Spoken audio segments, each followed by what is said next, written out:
Okay, let's get kind of started today. And you'll notice in the diagram that this foot here has kind of an unusual configuration in it. The reason for that is her foot is actually twisted. So if you look here, you can see in the finished one that the inside of her foot is turned up and her whole ankle is kind of turned. So we've got this kind of a bow in here that we're going to try and recreate. It can be left straight if you so desire, but it does look not too bad. So keep that in mind. So in the rough out you can see that there's an awful lot of material in here that we can actually turn that foot, and the bow in the foot, or the leg rather, is here. So first things first, let's make the skirt or her dress equal. So at the back it might be a little bit different height. So as it turns the corner on both sides, we'll make it match.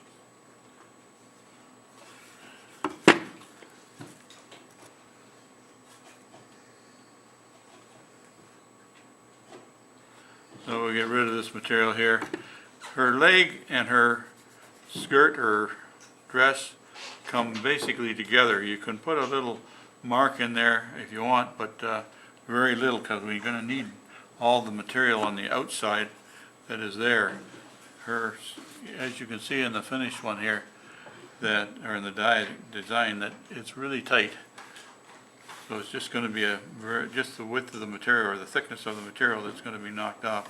So we'll take and we'll level that off first. Let's look at the diagram one more time, and we've shortened the skirt up, okay? But if you look at the side view, you can see that there is the knee. In reverse, this is the far side. This is the same knee I'm looking at here, over here. And you can see that both knees are at the same location, so the bend is going to be in the same location. So what we're going to do is we're going to do my little square trick on both knees. So there's where the knees are going to be. This one here looks like it could be a little bit lower, so we'll just lower it down a little bit. There, that looks a bit better. So now we got to create that shape here is going to be the same shape on this side here, and it's not as prominent here as you can see. So I'm going to make it more prominent by taking a little bit of material out of there. We don't want to lose our positions of our knees. So we're going to do a little bit more work on the knee. So as you can see, I've got the shape established here. Not necessarily the easiest to see, but the other thing you got to realize is that the bend in the knee in the front and the bend in the knee in the back are two different locations, and you can see that on the diagram here. So this being one knee, you can see that it's on an angle, and so even in the cutout, that is the angle. All right, so the top of the calf on the back, the notch is a little bit higher, so try and match them in the same location on the back, so that we can put a little V in there. Just put a V tool through there, and girl. Okay, so now we can start shaping this leg, but I would be cautious to leave the feet as long as I can, because then it gives you the opportunity to make this turn, in particular this one here, not so critical. Now we do have the footprint, and in order to do that you can make a copy of that with a piece of cardboard. Rodney's likely already done that, and then you can lay it on the foot, on the bottom. But if you do that, just keep in mind that her left foot has got a turn to it. And the heel is turned a little bit, so there's a bit of a turn to that foot. So before you cut out the footprint, I would suggest you shape the leg a little bit. So we'll go ahead and start giving the legs a little bit of shape down to the ankles. Use a V-tool at the top to round it, and a knife or a gouge to get the shape started down the side. Try and create that good looking calf. Now, the thickness of her legs is determined by you. Everybody's leg is different. So go with the exact measurements or not, your call. So there I am with my legs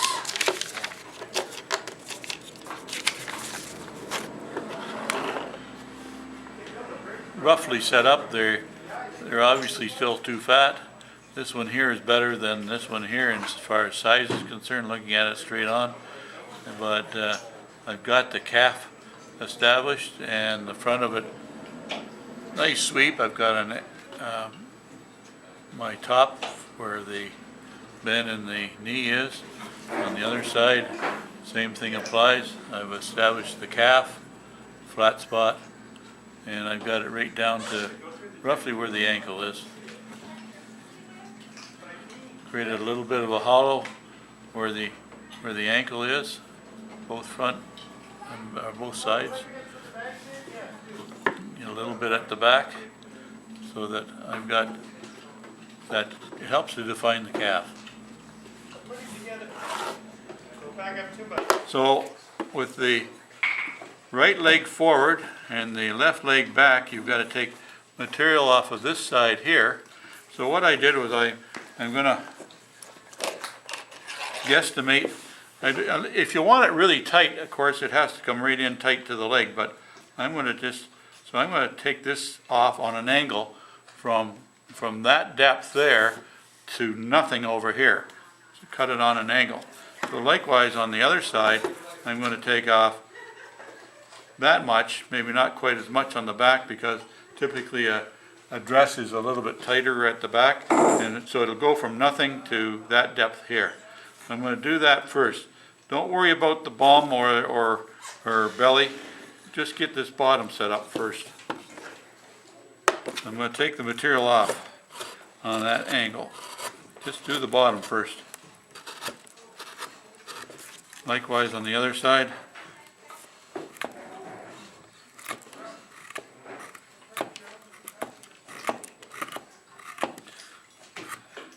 Establish the depth.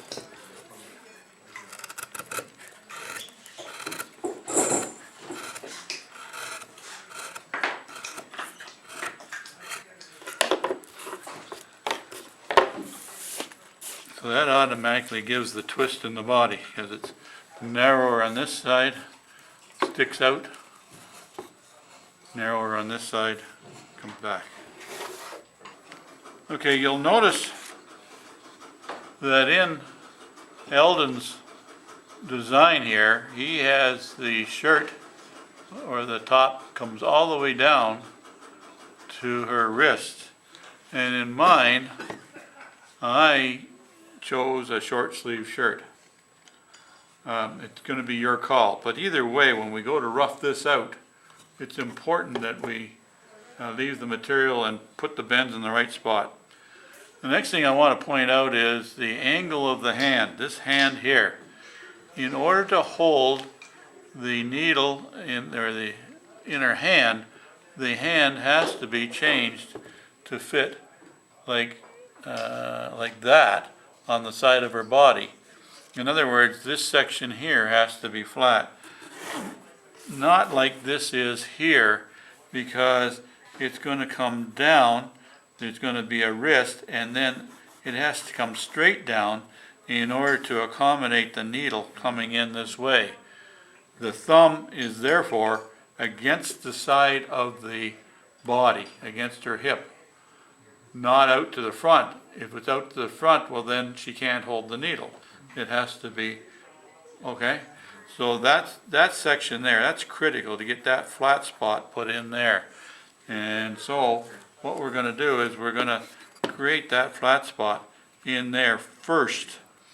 The rest of the hand is going to be back here. And so that doesn't matter as much, but we'll get the general shape of the hand against the side of the body before we can round the body to accommodate it. Make sense? All right, so just mark those lines on there, and then I'll go ahead and I'll take a V-tool and I'll carve that out. How much in the front, like how far over are we going this way with that flat? Okay, can you see on the hand, the finished one here, that the hand is just inside the belly? Can you put the hypodermic in the hand? I don't have the hypodermic with me. I must be at home. Either that or I've lost it. What about will your pencil fit in? No, but it would fit in like that, see? More. So there it is with the needle in it. And if you look at the front of it, can you see what I mean by having a flat area there so that the thumb is on the inside? So the hand is going to be resting on the inside. So in order to accommodate that, I've done exactly the same thing with this here, and it's harder to see, but you can see that it's flat through here. The belly is still going to be there. Eventually we're going to round that. But you can create then, in here, you can create the thumb would fit in there, the hole would be there, and the rest of the fingers then can come around. Got the idea?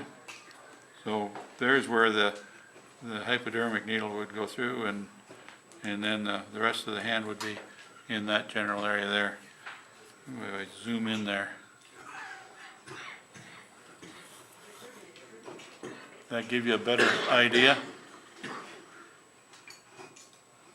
Gives you enough room then to create where the hand's going to be.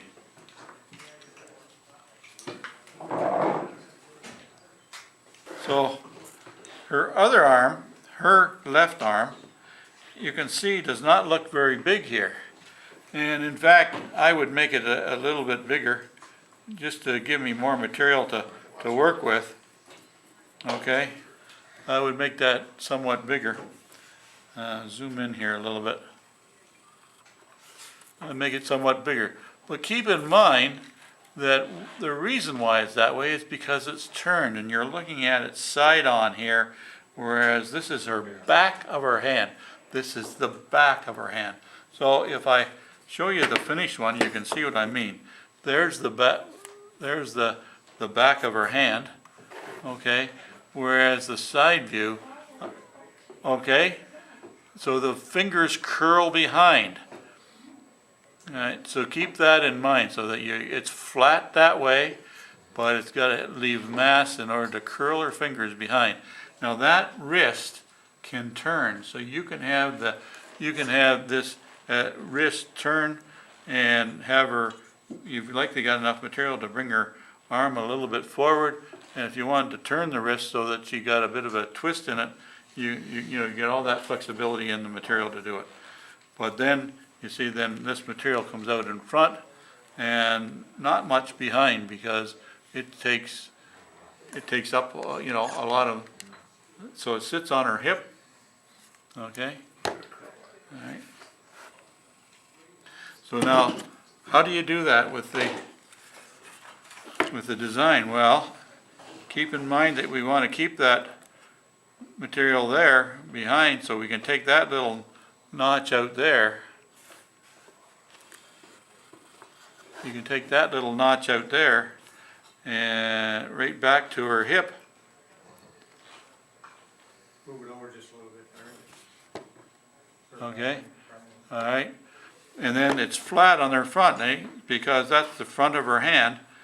So we can just eliminate some of this material in here. Okay, so that then we've got all this flat spot in here to work with for the back of her hand. So that's false in the picture then, where it curves, the back of the hand curves. Well, it is and it isn't. It's how you interpret the picture. And, there's enough flexibility in here that you can do that hand whatever way you want. But it's going to be, when you're viewing it front on, you're going to see the back of her hand. Yeah. Okay?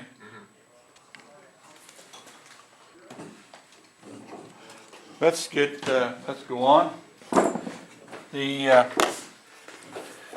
So now that we've got the two hands roughed in, now we can start rounding the body. And the body will round right to the side of the hand. You understand? So the roundness will come right around, okay? So from the center line, and you can give it the shape you desire, but that can go right up to under her breasts, okay? You can round that, and likewise on here, and even somewhat on the back, because her bum can be rounded here, and her waist on both sides here as well. So that can all start to take shape. And I would stop it about just below her shoulders, because we want to set the shoulders in a particular way later on. But get the bottom of her skirt and all of this stuff that we've already set up, you can get all that rounded. That would be your homework.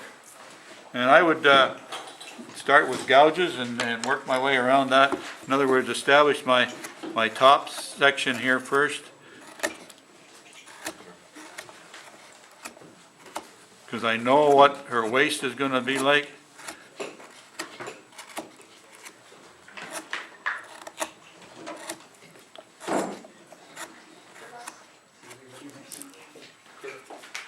So it's rounded like yay. See you, Larry. See you later.